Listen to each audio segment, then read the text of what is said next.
We had an interesting discussion earlier talking about how you utilize a number of different advisors to help you make decisions and actually free up some of your time to focus on some other aspects of managing the farm. Could you tell us a little bit more about that? Right.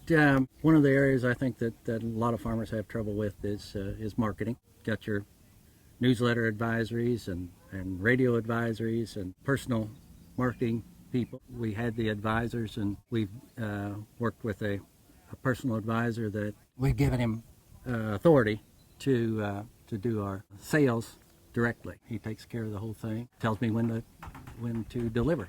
And in turn, that has freed you up from a management standpoint to focus some of your efforts on some other aspects of the farm. So what are some other aspects of the farm that has allowed you to focus a little more heavily on?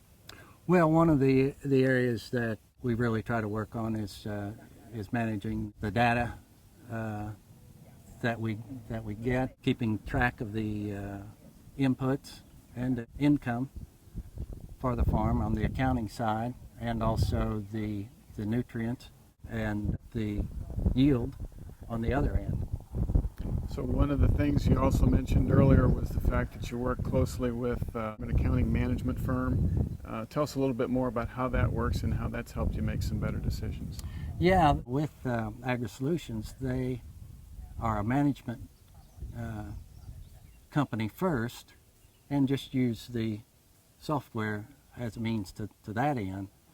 And so now lately they've also built a database that they're able to benchmark different areas of enterprises, inputs.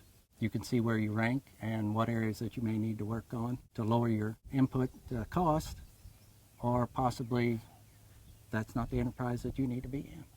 So you're able to visit individually with your advisor, looking at your records and comparing those with similar operations here in Indiana and throughout the Midwest, and to establish where you're at relative to those other firms? Yes, that's correct. Give us a couple of examples of how that benchmarking has been helpful to you. With the wheat enterprise, we were able to see that our net income from that was better than the average of a lot of the other farms. That's an area that we'll be looking at increasing our wheat acres and utilizing that advantage that we have in there.